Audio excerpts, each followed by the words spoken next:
tungkol sa pag-transfer ng inyong sasakyan sa inyong pangalan. Siyempre, unang-una, kailangan na yung sasakyan nyo ay mayroong deed of sale. No?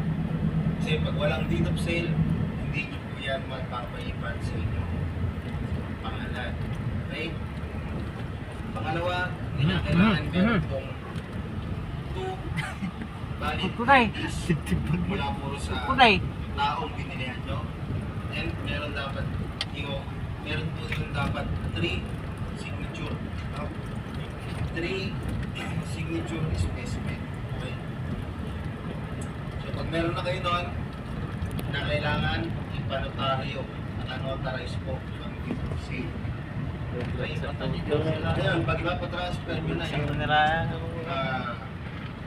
sa inyong pangalan, yung inyong sasakyan, pupunta po kayo ng Land Transportation Office para mag-request ng confirmation. Sa mag-request po ng confirmation, ang pinakailangan po natin dyan ay original CR,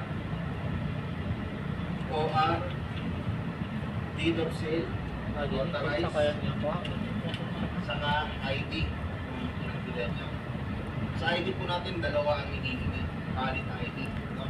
So kung bibili pa lang kayo, i-secure nyo yung mag-secure kayo ng ID nung pinagbilihan nyo.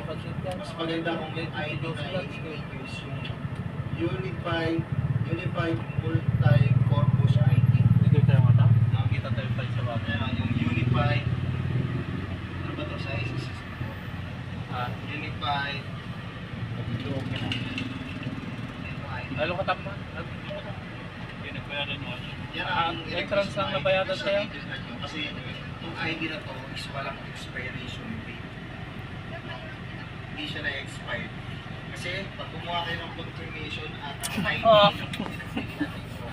ay expired, Wait, pataglaw na ba yun? ang gagawin po ng LTO, Beo. ito lang kayo doon sa tao pinagbilihan. Ito naman. Ano mo kaya? Kasama rin sa requirements yung ID nyo, ganun din dalawang ID. Ma'am, baka ang kita kami sa bagay nga ako. Baka nga Diyos ito lang.